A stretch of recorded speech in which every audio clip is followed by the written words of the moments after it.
हमने जो ये जो पूरा बेसिन है हमने इसका मॉडल बनाया। तो हेडक्वार्टर ने इसका मॉडल बनाया हुआ है और आपको ये मॉडल सबसे पहले डाउनलोड करना है। ये वाला जो मॉडल है मैं आपको दिखा देता हूँ ये किसका है। ये वाला जो फोल्डर है ये हमने वैसे आपको शेयर किया था इस व्हाट्सएप ग्रुप के, आपका जो व्हाट्सएप ग्रुप होता है उस पे, लेकिन फिर भी कोई नहीं, हम आपको दोबारा शेयर कर देंगे। ये वाला जो फोल्डर है माइक तीस्ता बेसिन का। तो अगर जी आप इस फोल्डर को ओपन करेंगे तो आपको ये कुछ इस तरीके का दिखेगा, जिसमें कुछ रिजल्ट होंगे, कुछ टाइम सीरीज होगा, एक सिमुलेशन फाइल होगी जो मास्टर फाइल होती है। जैसे कि आपको मैं एक बार एक प्रेजेंटेशन पे जाता हूँ जो आपको पिछली बार दिखाया था 14th को। 14th को आपको ये प्रेजेंटेशन दिखाया गया था एक बार। जो माइक का जो यूजर इंटरफेस होता है वो कुछ इस तरीके का होता है। उसमें एक मास्टर फाइल होती है जिसको बोलते हैं सिमुलेशन। साथ 5 एक्स्ट्रा फाइल्स होती हैं जो उसके साथ अटैच होती हैं। एक होता है उसका क्रॉस सेक्शन, एक होता है बाउंड्री, एक होता है आरआर, एक होता है एचडी, एक होता है नेटवर्क। ठीक है, हाँ। तो अभी जो वाला जो मॉडल बना हुआ है उसमें आपको मतलब कुछ भी मॉडिफाई करने की जरूरत नहीं है। उसमें बस सिर्फ आपको एक चीज चेंज करना पड़ेगा, वो है आरआर। आरआर में एक रेनफॉल पैरामीटर होता है जो आप ऑब्जर्व करते हो, वो आपको सिर्फ मॉडिफाई करना पड़ेगा डेली या जब भी आप अपना मॉडल रन करते हैं आपको उसके हिसाब से। और आप में को इसमें से बाकी कुछ भी चेंज करने की जरूरत नहीं है। जैसे कि मैंने बताया कि यहाँ पर एक मास्टर फाइल होता है सिमुलेशन।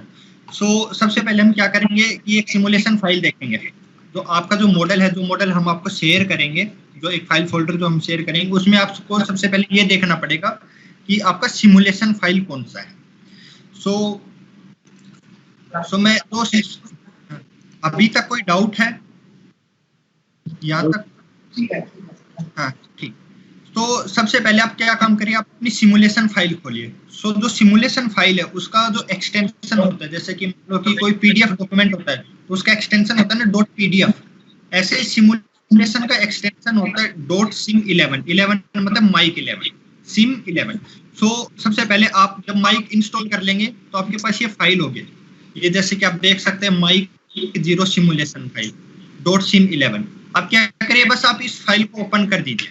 और फिर जो मैंने आपको बताया था कि जो इसके पास जो 5 फाइल्स होती हैं ये वाली, ये सब इसके साथ लिंक है। और आप जैसे कि ये देख सकते हैं कि जो मॉडल है यहाँ पर हम हाइड्रोडायनेमिक मॉडल जो ये रन करते हैं और रेनफॉल रन ऑफ, हम ये दो रन करते हैं। तो जैसे आप इनपुट में जाएंगे तो जैसे कि मैंने पहले बताया था कि वहां पर 5 फाइल्स होती हैं, network, cross section, boundary, RR, HD parameter. आपको बाकी में कुछ भी चेंज नहीं करना। आपको जो मेन पैरामीटर है जो चेंज करना है वो आपका आरआर पैरामीटर। आप क्या करिए, आरआर पैरामीटर के ऊपर आप एडिट पे जाइए आप। ठीक है, इसमें क्या होगा, आरआर में मैं बता देता हूँ क्या होता है कि जो जैसे कि मैंने जो ये ArcGIS में जो मैंने आपको ये दिखाया था, ये जो आपके कैचमेंट है, ये जो पूरा 30 बेसिन है और इसके डिफरेंट सब कैचमेंट्स हैं। तो आप एक बार ये देख सकते हैं कि इसमें हमारे कितने सब कैचमेंट्स हैं। तो मैं एक बार दिखा देता हूँ कि सब कैचमेंट्स आप कैसे देखते हैं ArcGIS में। आपकी जो ये लेयर है, ये लेयर हमने आपको KML में शेयर किया है। वैसे तो हम आपको सेव फाइल भी देते हैं, सेव फाइल भी दिया आपको। हाँ, आप इसको डायरेक्ट ArcGIS में ओपन कर लीजिए। और फिर जैसे आप इसका एट्रीब्यूट टेबल देखेंगे तो आप देख सकते हैं कि 0 से लेकर 26 तक आपके 27 सब कैचमेंट बनते हैं पूरे 30 बेसिन में। तो आपको जो 27 सब कैचमेंट हैं, आपको यहाँ पर इसका ग्रिड फॉर्म में आपको इसका रेनफॉल चाहिए, मतलब एरियल रेनफॉल। जो माइक होता है वो एरियल रेनफॉल पे काम करता है, ये पॉइंट रेनफॉल पे काम नहीं करता है। जैसे कि ये है, जैसे कि मैं दिखा देता हूँ, जैसे कि मैं कहीं क्लिक करता हूँ, जैसे कि यहाँ पे एक रेनफॉल स्टेशन है, ये जहाँ पर इसका नाम है युमथांग वैली, जो आपका रेनफॉल स्टेशन है, जो अभी तक शायद आपका इंस्टॉल नहीं हुआ है। तो इसका जो भी रेनफॉल होगा वो यहाँ की जो कैचमेंट है आपको वहां पर उसको एरियल रेनफॉल पे आपको उसको कन्वर्ट करना पड़ेगा एक पॉइंट रेनफॉल से। जो आपका जो मेजर टास्क है वो है कि जो आपकी जो पॉइंट रेनफॉल है आप उसको एरियल रेनफॉल में आप कैसे कन्वर्ट करते हैं। आज का आपका ये मेन काम ये है। हाँ, तो अभी तक कोई डाउट? ठीक है, अभी तक कोई? हाँ, तो मैं दिखाता हूँ एक बार आपको। तो जैसे एक निकोल एक मिनट। हेलो। हाँ, मैं कह रहा हूँ जो हमने आप मॉडल अभी शेयर किया है ना जिप फाइल में, जिसमें भी शेयर किया होगा, तो उसमें माइक तीसरा करके एक फोल्डर होगा, इसके अंदर पूरा मॉडल है, ठीक है। टी ड्राइव में जाके सेव है। उसके बाद फिर उस फोल्डर को जो आप खोलेंगे तो उसमें माइक मॉडल का एक फाइल होगी। क्या क्या एक्सटेंशन होता है फाइल का निकोल? इसका सर दो। हाँ, मेरी आवाज सही पड़ रही है? हाँ सर आ रही है सर। हाँ। हाँ, तो जब वो हमने जो माइक मॉडल आपको शेयर किया है उसमें माइक तीस्ता करके फोल्डर होगा। उस फोल्डर को आपको अपने सी ड्राइव में जाके पेस्ट करना है, अपने कंप्यूटर की, जिस जिस कंप्यूटर में आपने माइक इंस्टॉल किया है। उसके बाद उस फोल्डर को जो आप खोलेंगे तब उसमें प्रोजेक्ट होगा, तीस्ता करके प्रोजेक्ट होगा। उस फाइल को क्लिक करेंगे आप, ये सब सारी चीजें देख सकते हैं आ रहे हैं गोल, ठीक है। हाँ। तो जैसे कि सर ने जो बताया है कि जो एक प्रोजेक्ट होता है .mjp mike mike zero project, ये उसका एक्सटेंशन होगा। तो अगर आप इसको ओपन करेंगे तो भी आपको ये सब कुछ मिल जाएगा यहाँ पर। जैसे कि मैं आपको एक बार ओपन करके दिखा देता हूँ। ये है जो प्रोजेक्ट एक्सप्लोरर है। जैसे कि आप इसको ओपन करेंगे तो यहाँ पर प्रोजेक्ट एक्सप्लोरर में आप चले जाना और फिर आप देख सकते हैं कि आपने मतलब इसमें क्या क्या था। तो जैसे कि देख सकते हो कि आरआर पैरामीटर होता था, एचडी पैरामीटर होता है, सिमुलेशन होता है, नेटवर्क फाइल होती है, क्रॉस सेक्शन फाइल होती है। जो 5 फाइल्स है आप उनको यहाँ से भी देख सकते हैं, डायरेक्ट देख सकते हैं आप यहाँ से। या आप एक काम कर सकते हैं कि जो मैंने जो बताया था आपको, जो सिम11 होता है फाइल, आप वहां से भी उनकी लोकेशंस आप इजीली निकाल सकते हैं। तो अभी जो हमारा तो सिर्फ मेन फोकस है, वो अभी हम सिर्फ फोकस करते हैं आरआर पैरामीटर के ऊपर, जिसमें हमें रेनफॉल इनपुट करना होता है। तो जैसे कि मैंने दिखाया था, एक बार मैं आपको दोबारा दिखा देता हूँ। तो आप दोबारा देख लीजिए, मैंने सब कुछ बंद कर दिया है। तो जैसा बताया था कि .sim11 जो सिमुलेशन फाइल है आपका, आप उसको डबल क्लिक करिए, ये डायरेक्ट ओपन हो जाएगा अगर आपके पास माइक जीरो इंस्टॉल है तो। फिर आप क्या करिए, आप यहाँ पर इनपुट में जाए, आप यहाँ पर कुछ कुछ व्यू कुछ ऑप्शन है, जैसे model, input, simulation, result, start. तो आप क्या करिए, आप इनपुट पे जाइए, इनपुट पे जाके आप आरआर पैरामीटर को जैसे आप एडिट करेंगे तो आपके पास यहाँ पर ये आ जाएगा। तो आप जैसे कि आप देख सकते हैं कि यहाँ पर ये है कैचमेंट ओवरव्यू। तो यहाँ पर कैचमेंट का नाम है और उसका एरिया है। तो आप देख सकते हैं कि यहाँ पर जैसे कि मैंने पिछली बार दिखाया था, तो 2 कैचमेंट्स हैं ये आपके। तो आप देख सकते हैं कि यहाँ पर आपके कितने सब कैचमेंट है, 1 से लेके 32 तक, आपके टोटल 32 कैचमेंट्स हैं। ठीक है। तो आपको 32 आपको एरियल रेनफॉल चाहिए। तो अगर भी तो हर सब कैचमेंट के लिए एक रेनफॉल होगा। तो उस रेनफॉल का कैसे पता लगेगा कि वो कहाँ पर है? तो आप ऊपर देख सकते हैं कुछ ऑप्शन है, जैसे कि कैचमेंट है, नेम है, टाइम सीरीज है। तो ऊपर एक टाइम सीरीज का एक ऑप्शन है, आप वहां पर जाइए और फिर यहाँ पर जैसे कि आप देख पा रहे हो कि डेटा टाइप में 2 टाइप के हैं, रेनफॉल और इवेपोरेशन। ठीक है। फिर आपको अगर ये देखना हो इसका पाथ क्या है, तो आप यहाँ से देख सकते हैं फाइल नेम कौन सा है। फाइल नेम है इसका डी ड्राइव में एक CWC फोल्डर है, वहां पर माइक तीस्ता है, वहां पर एक टाइम सीरीज का फोल्डर है, टाइम सीरीज में ये उसका नाम है तीस्ता रेनफॉल.dfs0। आपको ये वाला फाइल आपको ओपन करना है। तो ये वाला फाइल आप कैसे ओपन करेंगे, माइक तीस्ता इस वाले फोल्डर में जाएंगे, वहां पर एक टाइम सीरीज का फोल्डर है, टाइम सीरीज में रेनफॉल, तीस्ता रेनफॉल के नाम से .dfs0 ये फाइल है, आप इसको ओपन करिए। हाँ यहाँ पर। हाँ हाँ। तो जैसे कि हम देख सकते हैं कि जैसे कि ये वाला जो फाइल था तीस्ता रेनफॉल.dfs0, जैसे आप इसको ओपन करेंगे तो एक नया विंडो खुल जाएगा माइक जीरो में, या कुछ इस तरीके का आ जाएगा। तो आप देख सकते हैं कि जैसे मैंने दिखाया था आपके 32 कैचमेंट्स हैं, सब कैचमेंट्स हैं। तो 32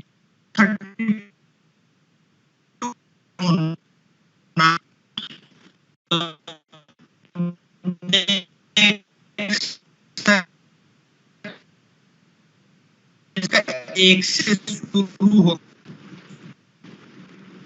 27, ठीक है, सॉरी मतलब 27 है यहाँ पर जो ये सब कैचमेंट है 27 है, यहाँ पर देख सकते हैं। ये अपर तीस्ता से लेके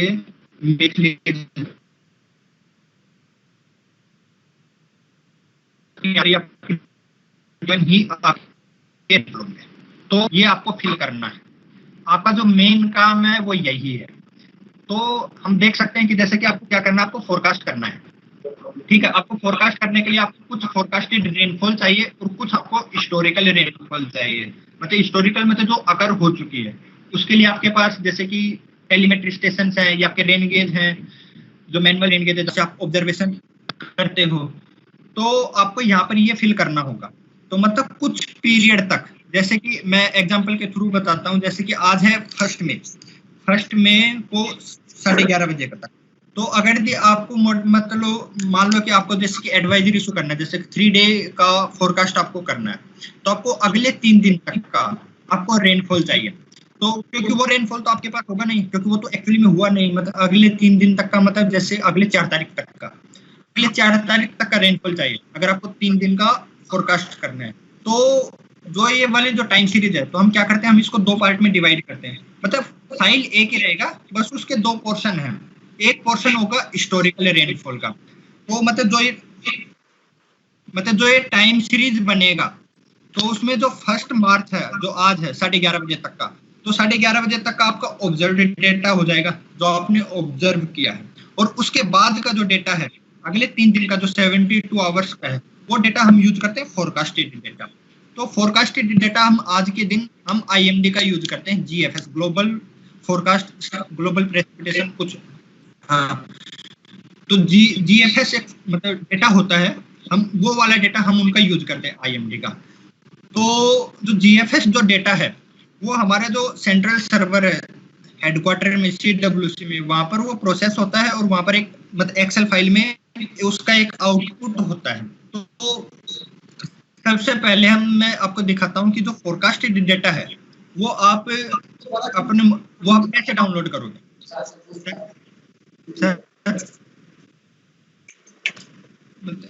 LBDC में तक कोई डाउट है?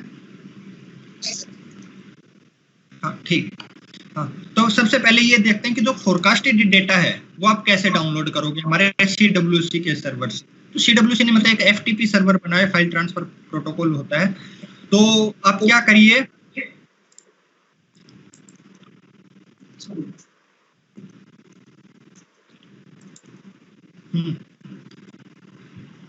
तो ये देख लीजिए ये डाउनलोड कैसे करते हैं। तो IMD का जो फोरकास्ट डेटा है, सबसे पहले आप इस लिंक के ऊपर क्लिक करिए, ठीक है।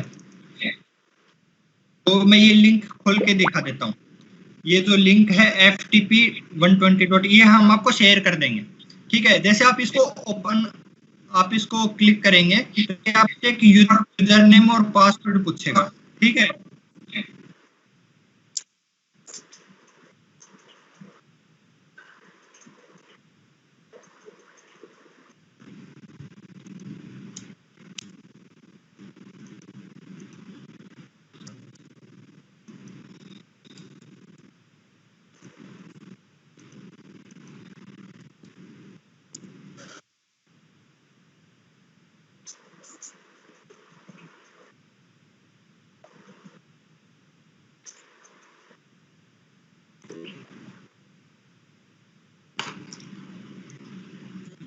सर आप तो ये काम ही नहीं कर रहा सर FTP सर्वर।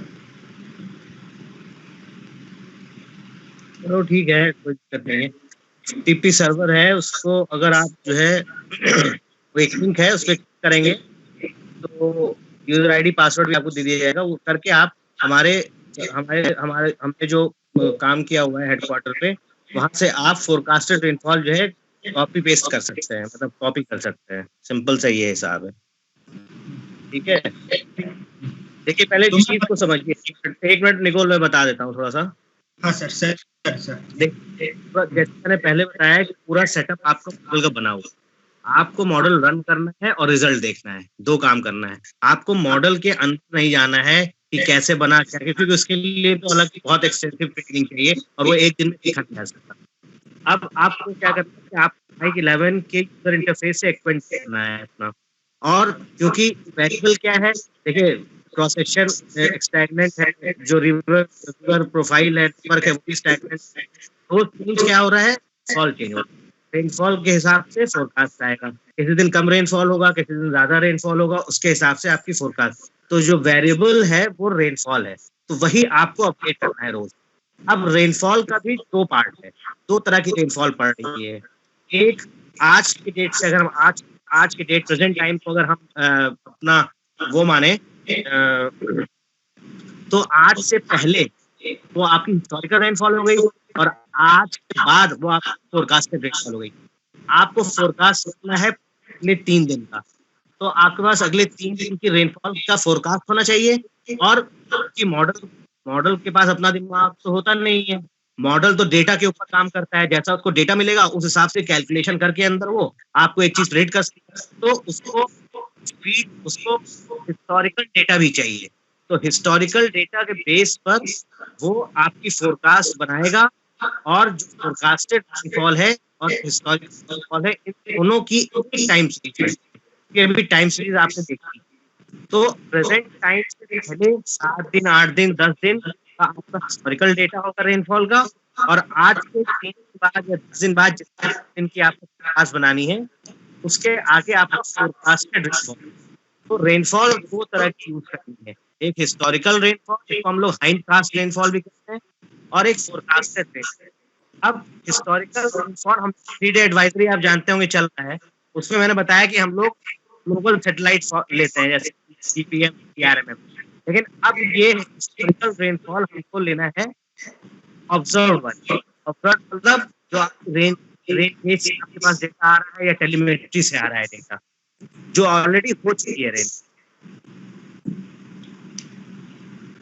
इस टाइम सीरीज में आज से 7 दिन, 8 10 दिन जितना भी आता है हिस्टोरिकल रेनफॉल लगेगी, आज के बाद से 3 दिन तक की आपको फोरकास्टेड रेनफॉल लगेगी। अभी फोरकास्टेड रेनफॉल हमें आईएमडी और ये हिस्टोरिकल रेनफॉल हमें टेलीमेट्री से या गेज स्टेशन से देगी। तो इन दोनों इंफॉर्मेशन की एक टाइम सीरीज हम पहले एक्सेल में बनाएंगे और उसको सीधे से पेस्ट कर देंगे ये तो माइक 11 की टाइम सीरीज फाइल। इतना करना है, यही प्रोसीजर आपको बार बार करना है, इसके अलावा कुछ नहीं।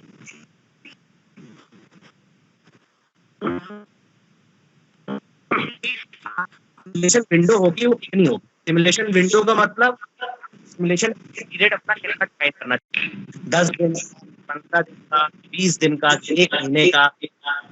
सिमुलेशन पीरियड में फोरकास्टेड पीरियड होगा, क्वेश्चन हिस्टोरिकल पीरियड होगा। मान लीजिए हम पीरियड एडवाइजरी में 10 दिन सिमुलेशन पीरियड था, तो उसमें पहले के 7 दिन फोरकास्टेड पीरियड होते थे, और उसके बाद पहले के 3 दिन फोरकास्टेड पीरियड थे, और पिछले जो थे वो हिस्टोरिकल पीरियड होते थे। हम 7 दिन का हिस्टोरिकल डेटा लेते थे और 3 दिन का हम फोरकास्टेड डेटा लेते थे रेनफॉल, और इसको कंबाइन करके 10 दिन का एक रेनफॉल की बनाते थे जो कि मॉडल में इनपुट करते थे। ठीक है, तो आपको भी यही करना है।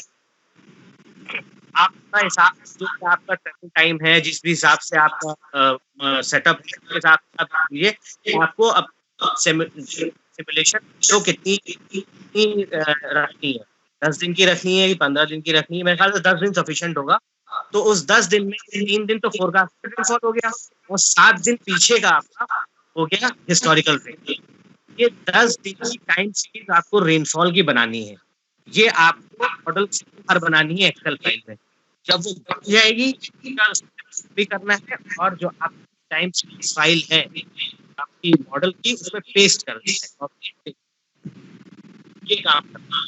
अब WRF जो मतलब फोरकास्टेड रेनफॉल है, इसके बारे में निकोल बता रहे हैं कि वो हम प्रोवाइड करेंगे आपको। अगले 3 दिन की रेनफॉल हेडक्वार्टर में प्रोसेस करते हैं, एमडी से जो डेटा आता है हमारे पास, और उसको आपके कैचमेंट के हिसाब से अरेंज करते हैं। तो उस एसटीपी के जो हम आपको दे रहे हैं उसमें आपको जाना है, यूजर आईडी पासवर्ड डालना है, अपने अपने तीसरे दिन के फोल्डर में जाना है और आज के अगले 3 दिन के डेट का कॉपी करना है और सीधे कॉपी करके ही पेस्ट कर देना है। उसमें कोई प्रोसेसिंग नहीं करना है, कोई कैलकुलेशन नहीं करना है, कुछ नहीं करना है। वो सीधा डेटा हम पूरा प्रिपेयर कर रहे हैं आपके लिए, फोरकास्टेड वाला, रेनफॉल वाला, और वो आपको कॉपी करके सीधे पेस्ट करना है। ठीक है, फोरकास्टेड वाली रेनफॉल आ गई। अब बची आपकी हिस्टोरिकल रेनफॉल।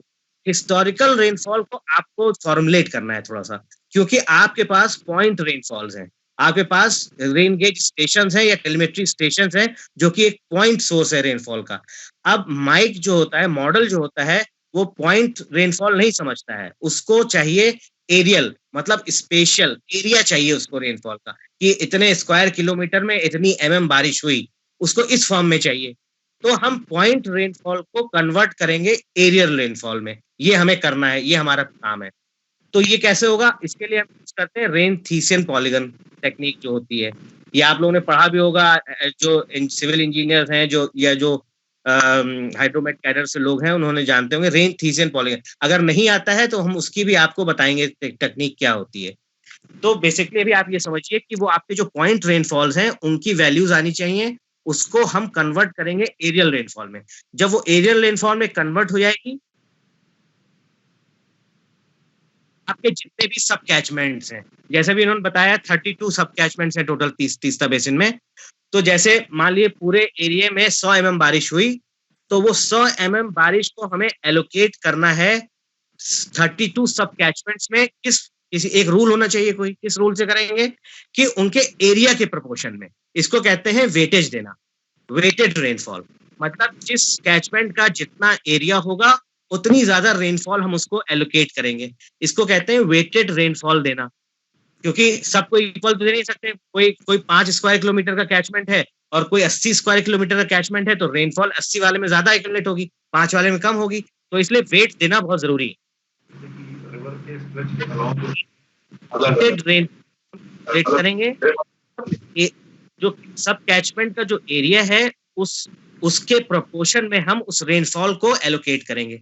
तो ये सब काम आपको बाहर करना है मॉडल के, और उसके बाद वो रेन-थीसियन पॉलीगन करके उसकी स्क्रिप्ट भी है, वो भी हम आपको बताएंगे, वो ऑटोमेटिक भी हो जाएगा, इसमें ज्यादा परेशान होने की जरूरत नहीं है। तो वो वेटेड रेनफॉल हम आपके सारे कैचमेंट्स में, जो 32 सब कैचमेंट्स हैं, उनको वेटेड रेनफॉल देंगे, और ये हो जाएगी आपकी हिस्टोरिकल रेनफॉल। और इसी तरह से आपके जितने भी सब कैचमेंट्स हैं उनको हम ऑलरेडी फोरकास्टेड रेनफॉल हम जो कंप्यूट कर रहे हैं हेडक्वार्टर में, वो हम आपको देंगे। तो वेटेड रेनफॉल पिछले 7 दिन की और फोरकास्टेड रेनफॉल अगले 3 दिन की, ये 10 दिन की रेनफॉल एक एक्सेल फाइल में आ जाएगी। उसको कॉपी करना है और आपकी जो मॉडल की माइक 11 मॉडल की टाइम सीरीज फाइल है रेनफॉल की, उसमें पेस्ट कर देना है, बस, और कुछ नहीं करना है। बाकी हर चीज मॉडल करेगा। ये जब आपका हो गया, उसके बाद आपको रन करना है, आपको रिजल्ट फोरकास्ट अगले 3 दिन का मिल जाएगा। मेरे ख्याल से क्लियर हुई बात की नहीं हुई? कंसेप्ट पहले समझ लीजिए, प्रोसीजर तो हम लोग लर्न करते रहेंगे। बताइए।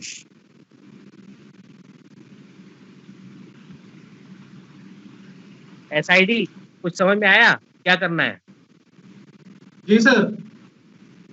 समझ गया ना आपको? प्रोसीजर तो समझ लीजिए क्या करना है।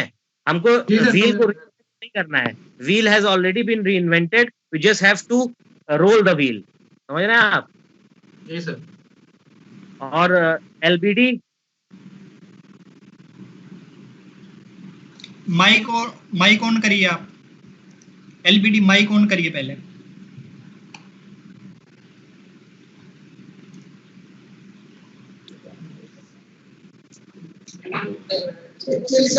डाटा जब प्रोसेस करेंगे तब उसमें डालेंगे तभी किसी जगह डिस्टर्ब होगा तब पता चलेगा, लेकिन अभी तो उसमें काम करेंगे तभी पता चलेगा।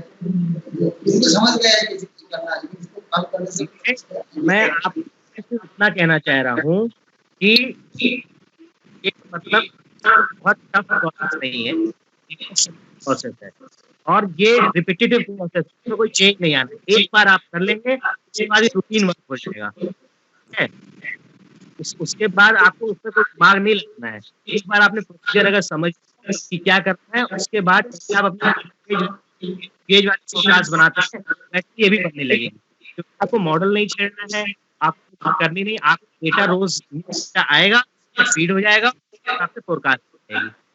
तो इसलिए थोड़ा सा मेंटल ब्लॉक जो होता है ना कि माइक से कैसे करेंगे, हमें तो आती नहीं मैथमेटिकल मॉडलिंग, तो ये मेंटल ब्लॉक पहले हटाइए अपना, ये आराम से हो जाएगा, एकदम रूटीन वर्क हो जाएगा ये। क्योंकि हम आपको एक बार या 2 बार में दिक्कत आएगी कुछ, एक बार सेट प्रोसीजर हो गया तो उसके बाद कोई दिक्कत आने वाली नहीं है, उसका रूटीन वर्क हो जाएगा। ये मैं पहले इस बात को समझाने की कोशिश कर रहा हूँ। माइक के बारे में बहुत ज़्यादा जानने की ज़रूरत नहीं है आपको। देखिए अपना इंटरेस्ट से तो जान सकते हैं, लेकिन रन करने के लिए वो अपने आप धीरे-धीरे डेवलप हो जाएगा आपका इंटरेस्ट।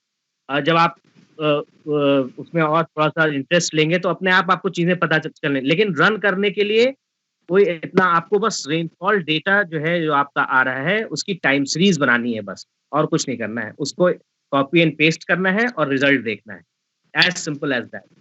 तो मेंटल ब्लॉक पहले अपना हटा लीजिए आप लोग कि माइक से कैसे होगा, माइक मुझे आता नहीं है, मॉडलिंग है और ये है और वो है। ये सब इस तरह से मत सोचिए। ये एक प्रोसीजर है जो आपको लर्न करना है। It's just a procedure. Steps है जो आपको लर्न करना है और रोज़ फॉलो करने हैं। उस हिसाब से करेंगे तो अपने आराम से अपने आप बाकी सब काम मॉडल करेगा। ठीक है?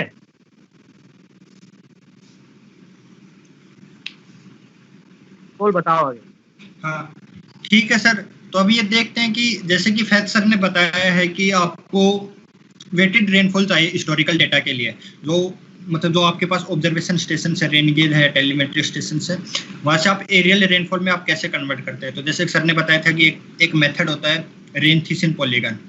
तो आज हम ये देखते हैं कि जो ये थीसिन पॉलीगन होता है ये हम कैसे बनाते हैं। तो थीसिन पॉलीगन के लिए जैसे कि यहाँ पे एलबीडी की तरफ से भी बताया गया है कि हमें एक एरिया चाहिए और वहाँ पर उसका प्रेसिपिटेशन चाहिए। तो हमें एरिया कैलकुलेट करने के लिए हमें कुछ जीआईएस प्लेटफॉर्म चाहिए। ठीक है, तो जीआईएस के लिए जैसे कि आप लोगों के पास एक फ्रीली अवेलेबल भी होता है QGIS, हम ArcGIS यूज करते हैं यहाँ पे। तो मैं आज आपको एक बार बताता हूँ कि ArcGIS में हम ये चीज़ कैसे यूज करते हैं। हाँ, तो जैसे कि तो सबसे पहले हम क्या करेंगे, जो 46 का मतलब एक यूटीएम, जो जैसे कि मैंने आपको ये वाली जो शेप फाइल है ये मैंने आपको शेयर किया था, 84 का मतलब ये कि प्रोजेक्शन सिस्टम होता है, कोऑर्डिनेट सिस्टम होता है WGS 84 1984। मतलब जो पूरा जो अर्थ होता है वहाँ पर मतलब एक कोऑर्डिनेट जैसे XYZ जो कोऑर्डिनेट सिस्टम होता है, ऐसे एक WGS 1984 कोऑर्डिनेट सिस्टम होता है। ये बेसिकली एक 3D में होता है। अगर आपको कहीं एरिया कैलकुलेट करना है या कुछ ज्योमेट्री कैलकुलेट करना है तो पहले आपको उसको प्रोजेक्ट करना पड़ता है। तो प्रोजेक्ट हम किस में करते हैं, हम यूटीएम जोन्स में करते हैं। इंडिया के लिए यूटीएम अच्छा होता है, यूटीएम मतलब बेस्ट सुटेबल होता है। तो सबसे पहले हम ये देखेंगे कि भाई आप मतलब आपका यूटीएम जोन कौन सा है। तो आप सबसे पहले मतलब आप गूगल सर्च कर सकते हैं यूटीएम जोन्स इंडिया। तो ये जो जैसे कि जो पहले वाला इमेज है आप यही खोल लीजिए। तो जैसे कि आप देख सकते हैं कि जो तीस्ता बेसिन है वो आपका यहाँ कहीं आता है। तो आप यूटीएम 46 वाला आप यूज कर सकते हैं, 45 क्योंकि ज़्यादा इधर है, 47 उधर है। तो आप यूटीएम 46 आप यूज कर लीजिए। तो सबसे पहले हम क्या करेंगे कि ये वाला जो शेप फाइल है जो हमने मतलब डिलीनेट करके दिया था उसको आपको सबसे पहले प्रोजेक्ट करना पड़ेगा। तो प्रोजेक्ट करने के लिए आप क्या करेंगे, आप आर्क टूल बॉक्स में जाइए। आर्क टूल बॉक्स में जाने के बाद data management tools, data management में प्रोजेक्शंस, फीचर, प्रोजेक्ट।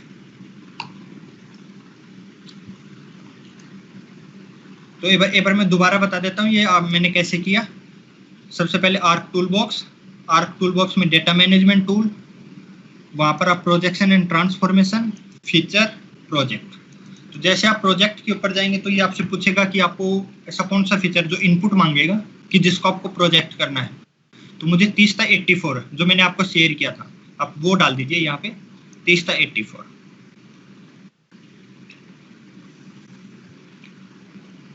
फिर वो ये पूछेगा कि आपको इसको सेव कहाँ करना है। तो आप इसका कहीं पाथ दे दीजिए, कहीं भी दे दीजिए। फिर ये पूछेगा इसका आउटपुट कोऑर्डिनेट सिस्टम। तो जैसे कि मैंने बताया कि मतलब तीस्ता बेसिन के लिए यूटीएम 46 आपके लिए बेस्ट सुटेबल रहेगा।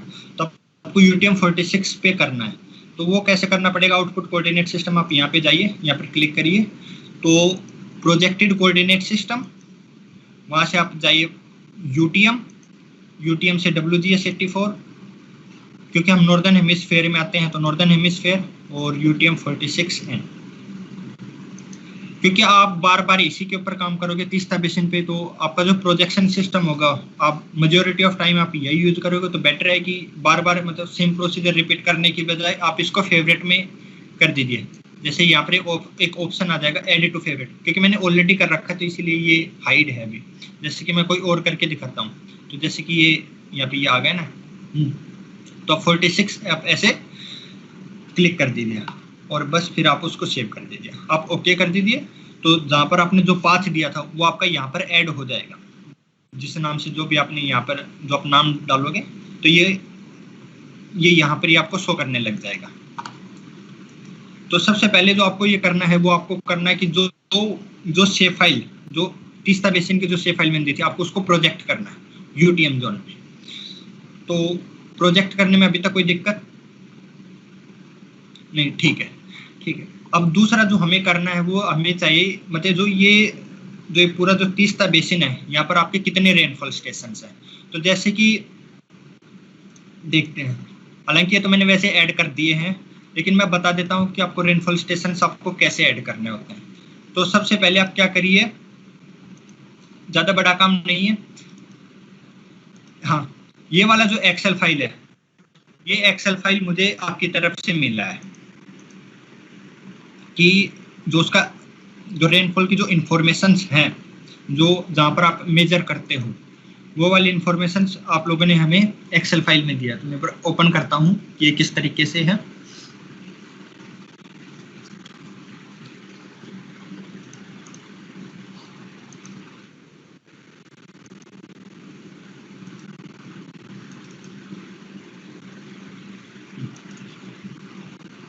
तो जैसा कि आप देख सकते हैं, ये वाली फाइल मुझे SID से मिला है, जिसमें उनके 48 रेनफॉल स्टेशन है, जहाँ पर कुछ उनके फंक्शनिंग है, कुछ उनके इंस्टॉल नहीं हुए हैं, या जहाँ पर उनका मैनुअल ऑब्जर्वेशन है। तो सबसे पहले हम क्या करेंगे, ये वाली जो फाइल है हम इसको ऐड करेंगे यहाँ पे ArcGIS में जाके। तो मैं देख सकता हूँ कि इसका जो लोकेशन है वो डेस्कटॉप पे माइक ट्रेनिंग डिवीजन में तीस्ता के ऊपर है। तो क्या करते हैं कि सबसे पहले आपको ये वाला जो फोल्डर है ये आपको ऐड करना पड़ेगा यहाँ पर ArcGIS में। तो फोल्डर ऐड करने का तरीका ये होता है, यहाँ पर जैसे कि आप देख सकते हो कि एक ऑप्शन है प्लस फोल्डर के ऊपर प्लस, मतलब कनेक्ट टू फोल्डर। अब जैसे आप इसके ऊपर क्लिक करेंगे तो आप अपना जो रिस्पेक्टिव जो फोल्डर है आप उसके ऊपर जाए, जैसे माइक ट्रेनिंग डिवीजन, उसमें तीस्ता। तो मान लेते हैं मैं तीस्ता को मैं यहाँ पर ऐड कर देता हूँ, तो ये वाला मेरी यहाँ पर ऐड हो जाएगी। जैसे कि आप देख सकते हो ब्लू कलर से हो रखा है, ये फिल हो रखा है। तो अब क्या करेंगे कि ये वाला जो रेनफॉल सीरीज है, रेनफॉल स्टेशन डिटेल्स, ये वाला यहाँ पर आ जाएगा, एक एक्सेल फाइल आ जाएगा, रेनफॉल स्टेशन एक्सेल, ये वाला जो है। आप ये क्या करिए, आप इसको लेफ्ट क्लिक करके आप इसको बस ड्रैग कर दीजिए यहाँ पे, ठीक है। तो कई बार क्या होता है कि ये कुछ एरर दे देता है, ऐसे कि जैसे कि क्लास नोट रजिस्टर्ड, तो ये कुछ एक मतलब ज़्यादा बड़ा एरर नहीं है। तो अगर ऐसा कुछ आता है तो आप क्या करिए, जो आपकी जो एक्सेल फाइल है आप उसको बस सिर्फ CSV में कन्वर्ट कर दीजिए। CSV मतलब कॉमा सेपरेटेड वैल्यू। तो जैसे कि मैं बता देता हूँ कि क्या है, जैसे कि मैं इसको दोबारा, तो CSV में कन्वर्ट कैसे करते हैं कि CSV में बस सिर्फ आप उसका, आप जो अननेसेसरी जो आपके फील्ड्स हैं, तो वही बेटर रहेगा कि आप वो हटा दें आप वहां से पहले। तो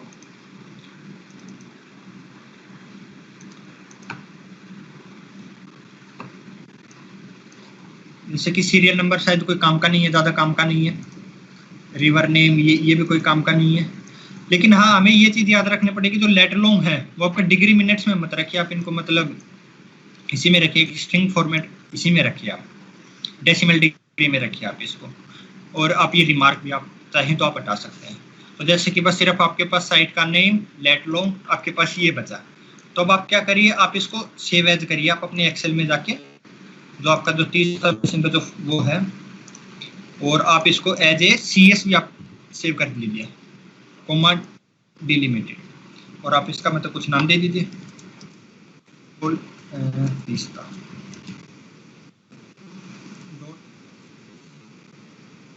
बस आप इसको सेव कर दीजिए।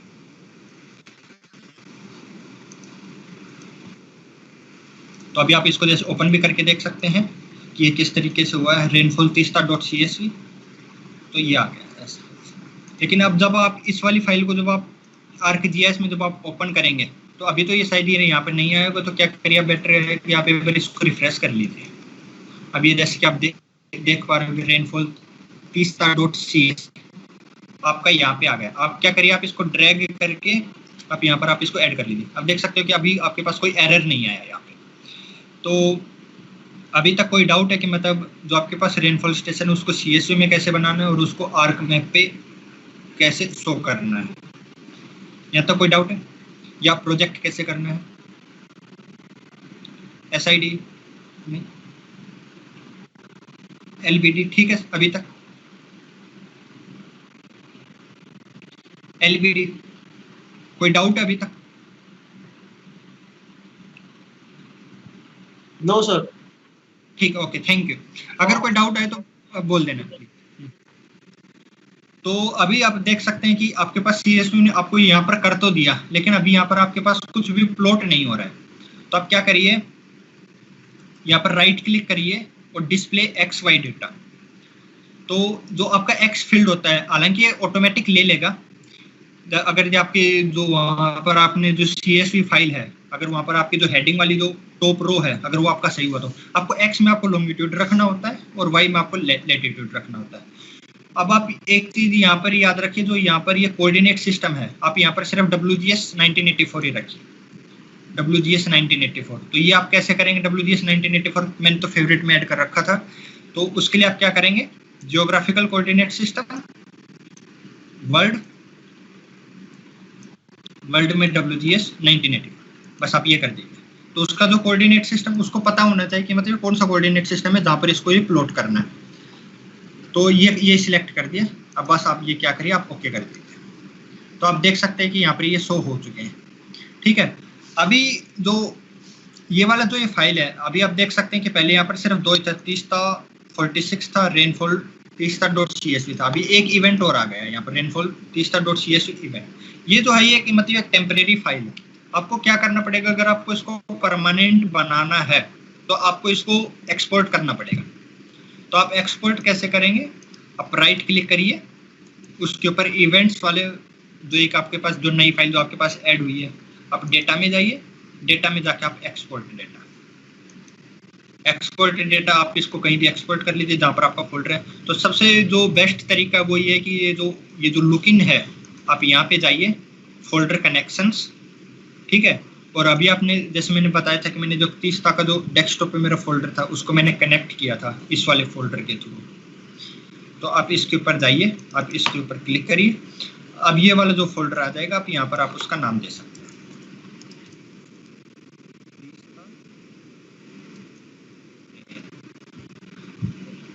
और आप इसको एज ए सेव फाइल आप इसको सेव कर दीजिए, एज ए सेव फाइल आपको इसको सेव करना है।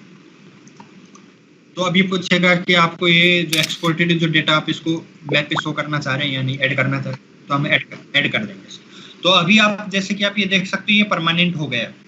तो अभी आप बाकियों को आप रिमूव कर सकते हैं, रेनफॉल जो आपके पास जो टेम्परेरी फाइल्स थी। तो अभी जो दूसरा चीज है, अभी जैसे कि मैं दिखाता हूँ कि जो रेनफॉल तीस्ता रेनफॉल है, ये वाला जो इसका जो कोऑर्डिनेट सिस्टम हो रहा है WGS 1984, और इसका जो है 46, इसका UTM 46, मतलब ये प्रोजेक्टेड कोऑर्डिनेट सिस्टम में है, ये जियोग्राफिकल कोऑर्डिनेट सिस्टम में। तो पहले आप इसको प्रोजेक्ट करना पड़ेगा। लेकिन अगर आपको ये देखना हो कि ये कौन सा कोऑर्डिनेट सिस्टम है, तो इसके लिए आप क्या करिए, इसके प्रॉपर्टीज में जाके यहाँ पर सोर्स, जर्नल सोर्स, तो सोर्स में आपको ये पता लग जाएगा कि इसका कोऑर्डिनेट सिस्टम कौन सा है। तो पहले आपको इसको प्रोजेक्ट करना पड़ेगा। तो प्रोजेक्ट कैसे करते हैं, जैसे अभी थोड़ी देर पहले किया था, data management tools, projection and transformation, feature, project. तो अभी यहाँ पर इनपुट फीचर में क्या आ जाएगा, जो रेनफॉल, तीस्ता का जो रेनफॉल, ठीक है। अभी और इसको सेव कहाँ पर करना है, हमें अपने वाले फोल्डर पे करना है। तो अपने वाले जो फोल्डर है जिसमें हम काम करें, तो उसको कैसे देखेंगे, फोल्डर कनेक्शंस में यहाँ पर आज तक आपने जो भी कनेक्ट किया वहां तक, वो सारे फोल्डर यहाँ पर दिखा देगा। तो मेरा फोल्डर ये था माइक ट्रेनिंग में तीस्ता के नाम से। तो अब इसको मैं यहाँ पर सेव कर दूंगा। तो अभी मैं कुछ नाम दे देता हूँ इसका, जैसे कि तीस्ता रेनफॉल 46 का मतलब यूटीएम, ताकि मुझे याद रहेगा कि हाँ मैं इसको मतलब प्रोजेक्ट कर चुका हूँ। अब ये पूछेगा कि आउटपुट कोऑर्डिनेट सिस्टम। तो जैसे कि मैंने बताया था कि अगर आप फेवरेट में अगर आप उसको ऐड कर दोगे तो आप डायरेक्ट बस आप यहाँ से ओके कर सकते हैं। अगर आप नहीं करेंगे तो आपको वही प्रोसीजर जो ढूंढने का था आपको दोबारा से रिपीट करना पड़ेगा। एक बार दोबारा से देख लेते हैं कि कैसे किया था मैंने। तो प्रोजेक्टेड कोऑर्डिनेट सिस्टम, यूटीएम से फिर WGS 1984, हम नॉर्दर्न हेमिस्फीयर में आते हैं। फिर आप जैसे आप ड्रॉप डाउन करते जाएंगे तो WGS 1984 यूटीएम जो 46 है, बस आप इसको ओके कर देंगे।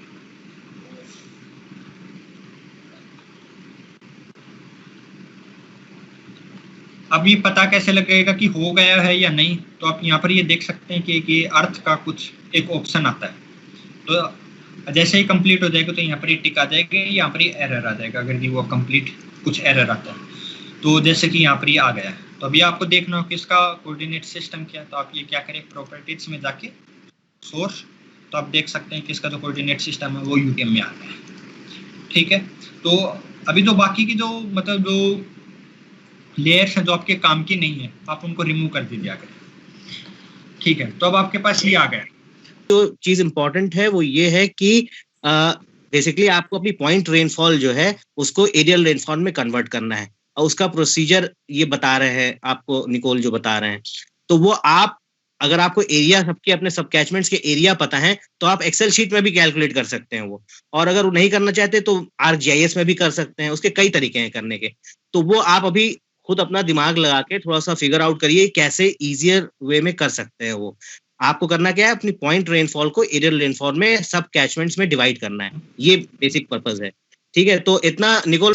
तो जैसे कि आप ये देख सकते हैं ये वाला आपका ऐड हो गया। अब आपको थिसिन पॉलीगन बनाने हैं इसके। सो यहाँ पर तो वैसे 27 सब कैचमेंट है, तो मैं आपको किसी एक का करके दिखा देता हूँ कि किसी एक सब कैचमेंट के लिए आपको कैसे करना होता है। तो जैसे कि ये वाला जो सब कैचमेंट है, मान लो मैं आपको इसका करके दिखा देता हूँ। तो मैं क्या करता हूँ, इसको सिर्फ इस ये वाला जो कैचमेंट है मैं सिर्फ इसको ले लेता हूँ। तो फिर मैं क्या करूँगा, यहाँ पे एक्सपोर्ट कर दूंगा इसको।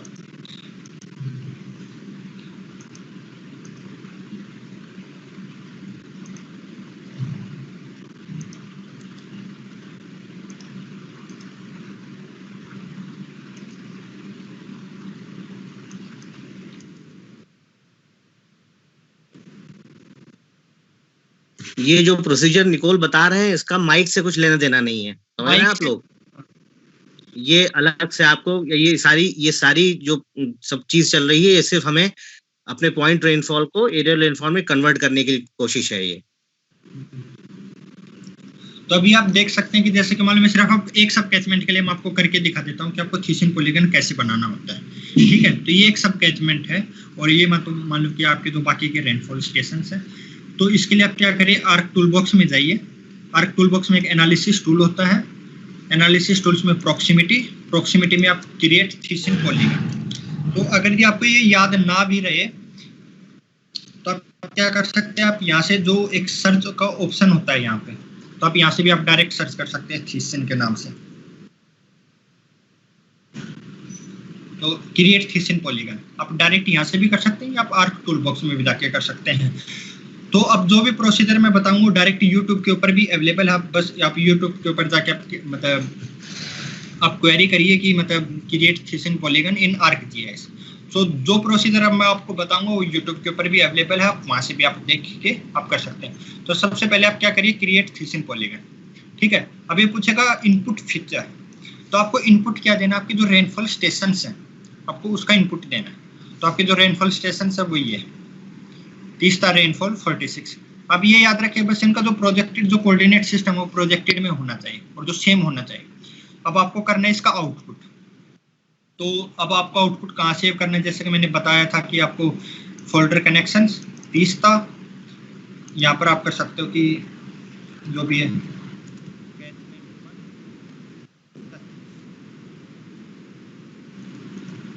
जो भी आप कुछ भी नाम दे दीजिए, बस आप यहाँ पर याद रखें कि यहाँ पर ऑल कर देना कि मतलब जो भी उसके जो फील्ड्स हैं ताकि वो हमें सारे विजिबल रहे। अब ये पूछेगा कि यहाँ पर तो है, यहाँ पर इतना तो आ गया कि ये वाले जो रेनफॉल स्टेशन से इनका में थीसिन बनाना है, लेकिन जो उसकी आउटर बाउंड्री होगी, जो कैचमेंट होगा, जो आउटर बाउंड्री होगी वो क्या होगा, तो वो हमें यहाँ पर इनपुट करना, तो वो हमें कहाँ से करना होता है, वहाँ पे ये एक इन्वायरमेंट का एक ऑप्शन होता है। इन्वायरमेंट में जाके आप प्रोसेसिंग एक्सटेंट, वहां से जाके आपका जो कैचमेंट है आपको उसके बाहर नहीं जाना, सिर्फ आपको उसी कैचमेंट के लिए करना है, तो वो वाला बाउंड्री दे देंगे। और यहाँ पर एक रास्टर एनालिसिस होता है, रास्टर एनालिसिस में आप मास्क कर देंगे उसी से, कैचमेंट 1 से। ये सेम टू सेम जो ये प्रोसीजर जो मैंने बताया ये सेम टू सेम यूट्यूब के ऊपर अवेलेबल है, फिर आप ओके कर दीजिए। हाँ ठीक है, मैं दोबारा बता देता हूँ कि क्या किया मैंने। सबसे पहले मैंने इनपुट फीचर में डाला रेनफॉल का, जो आपके रेनफॉल स्टेशन है वहाँ पर, फिर मैंने उसको सेव किया, आपको जहाँ पर आपको सेव करना है। फिर क्या किया मैंने उसको आउटपुट में वहाँ पर ऑल, फिर क्या किया इन्वायरमेंट्स में मतलब मुझे उसकी आउटर बाउंड्री देनी है कैचमेंट की, तो वहाँ पर उसके लिए ऑप्शन होता है प्रोसेसिंग एक्सटेंट। तो प्रोसेसिंग एक्सटेंट में मैं दे दूंगा कि जो कैचमेंट है मेरा वो जो नंबर 1 कैचमेंट जिसके लिए मैं ट्राई कर रहा हूँ वो, ठीक है। और उसके बाद दे देंगे रास्टर एनालिसिस। रास्टर एनालिसिस में आ जाएगा मास्क आपको किससे करना है, कैचमेंट 1 से। तो कैचमेंट 1 से मैंने इसको वो कर दिया, बस इसके बाद मैंने इसको ओके कर दिया। तो अभी आप देख सकते हैं कि ये आ गया। अगर मैं इसको मैं रिमूव करूं तो ये उसने कुछ इस तरीके के कुछ कैचमेंट्स बना दिए, पॉलीगन, थीसिन पॉलीगन बना दिए। तो जैसे कि आप देख सकते हैं कि जो इसकी जो शेप है वो कुछ ये है इरेगुलर, और इसने जो बनाया वो रेक्टेंगुलर बनाया, मतलब जो इसने मैक्सिमम जो रेक्टेंगल में जो बन सकता है, एक्सटेंट बन सकता है, उसने वो लिया है। लेकिन हमें इतना चाहिए नहीं, हमें सिर्फ अपने कैचमेंट के हिसाब से चाहिए। तो हम क्या करेंगे, इसको क्लिप कर देंगे। तो क्लिप कैसे करेंगे कि यहाँ पर एक जियो प्रोसेसिंग नाम का एक टूल होता है, ऊपर जैसे आप देखेंगे जियो प्रोसेसिंग में जाके आप क्लिप, इनपुट फीचर आपको किसको क्लिप करना है कि जो थीसिन पॉलीगन जो आपको रेक्टेंगुलर एक्सटेंट में आया है आपको उसको क्लिप करना है। उसको क्लिप किससे करना है, कैचमेंट से, कैचमेंट 1 से। अब आपको उसको सेव करना है, सेव आप कर दीजिए आप इसको यहीं पे।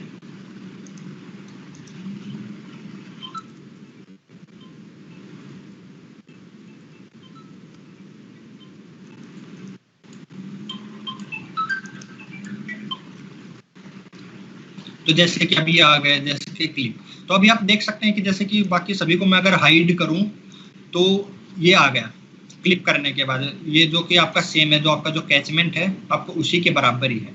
लेकिन ये वाला जो कैचमेंट 1 जो उसने प्रोसेस करके दिया था ये एक रेक्टेंगुलर, आप देख सकते हैं कि जहाँ पर एक्स और वाई डायरेक्शन में जहाँ पर मैक्सिमम होता है जो एक्सटेंट होता है उसके हिसाब से वो रेक्टेंगुलर में उसको कन्वर्ट कर देता है।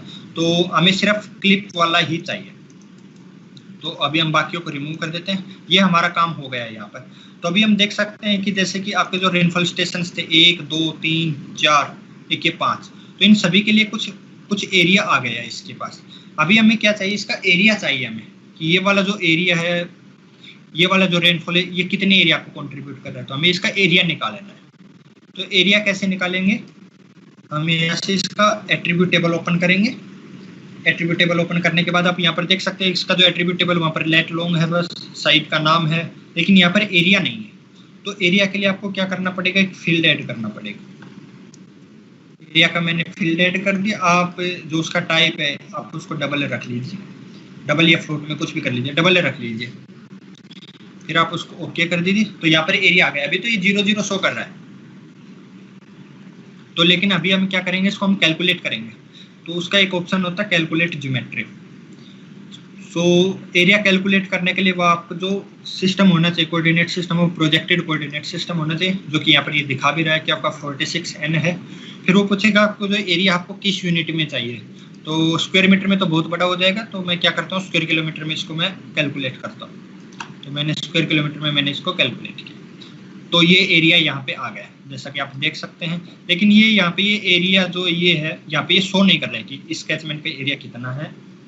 तो उसके लिए क्या करना पड़ेगा, यहाँ पे जाइए आप उसका प्रॉपर्टीज में जाके लेबल्स में आप करिए label feature in this layer. तो ये पूछेगा कि आपको लेबल क्या करना है, जैसे कि जो पूछ रहा है कि लेबल फील्ड, ऐसा कौन सा फील्ड है जो आपको करना है। तो हमें क्या करना है, उसका एरिया करना है। तो जैसे आप इसको ड्रॉप डाउन करेंगे तो आप यहाँ पर एरिया, फिर आप उसका टेक्स्ट देख लीजिए आप अपने हिसाब से आपको किस तरीके से चाहिए, बस आप उसको अप्लाई कर दीजिए। तो इस तरीके से ये आपका एरिया आ गया। तो जैसे कि आप देख सकते हैं कि जो थीसिन पॉलीगन होता है, जैसे कि एक इमेज है, मैं दिखाता हूँ आपको। तो ये होता है बेसिकली एक थीसिन पॉलीगन, एक रेनफॉल स्टेशन होता है, उसके पास उसका एरिया होता है और उसका रेनफॉल होता है।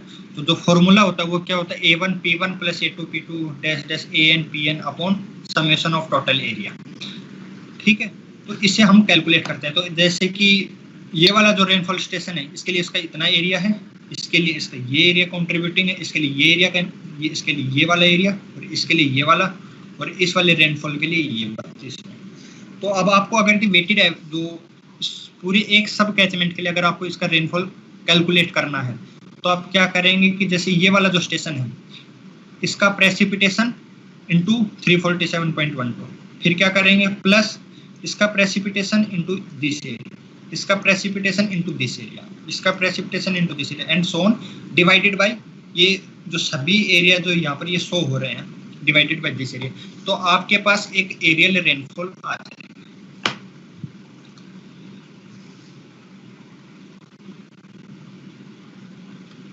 तो एक सब कैचमेंट के लिए मैंने आपको करके दिखा दिया। आप अपने ट्राई करने के लिए आप अपने किसी एक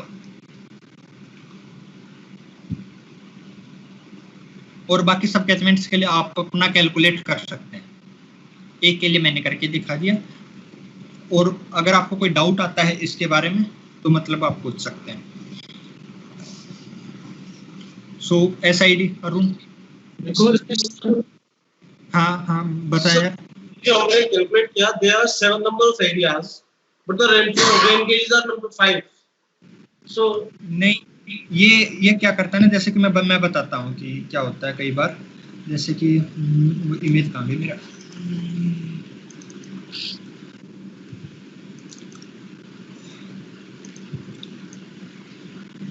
ये कई बार ऐसा होता है कि जैसे कि आप यहाँ पर देख सकते हैं कि जैसे कि जो बेसिन बाउंड्री है, जो ये डॉटेड लाइन है ये है, और जो स्टेशन है जैसे ABCDEFGH, यहाँ पर आप देख सकते हैं कि जैसे H और F वहाँ पर आउटर बाउंड्री पे हैं। लेकिन जो एक थीसिन पॉलीगन होता है ना, ये मतलब कुछ मानता है, जो इसका जो थ्योरी होती है वो ये मानता है कि अगर वो उसकी रेंज में आता है ना, तो उसको कुछ एरिया उसको मतलब कंसिडर करता है उसका एरिया भी, अगर वो उसके जस्ट बाहर होता है तो मतलब उसकी रेंज में होता है तो इसीलिए ये ज्यादा भी होता है।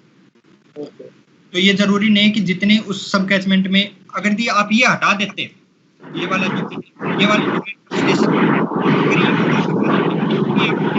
स्टेशन होते सिर्फ उतना ही वो डिवाइड करता। हाँ, तो इसके लिए पहले आपको ये हटाने पड़ेंगे, क्योंकि अभी आपने जैसे कि अभी आप जैसे कि देख सकते हो ये वाला जो रेनफॉल स्टेशन है, तो इसने जैसे कि इसका एरिया दिया है कुछ 0.42 सिर्फ इस एरिया के, इस रेनफॉल स्टेशन के, लेकिन इसके लिए नहीं दिया, क्योंकि जो थीसिन पॉलीगन होता है ना वो कुछ परपेंडिकुलर बाइसेक्टर्स के ऊपर काम करता है। तो अगर वो उसकी रेंज से बाहर चला जाता है तो आपको यही करना है। तो एक सब कैचमेंट के लिए मैंने कर दिया, तो अब बाकियों के लिए आप कर सकते हो। वैसे हमने इसकी स्क्रिप्ट भी डेवलप कर रखी है कि जो पूरा ऑटोमेट कर देगा आपका ये काम। तो लेकिन आप सीखने के लिए मतलब एक बार आप ये काम अपना खुद करिए, एक बार खुद करिए। हाँ, तो जैसे कि एक सब कैचमेंट के लिए एक एरियल रेनफॉल आ जाएगा। ऐसे कैसे जो 27 सब कैचमेंट हैं, जो ये जो बेसिन वाले जो सेव फाइल मैंने दिया था आपको, ये जैसे कि मैं दोबारा दिखा देता हूँ, 30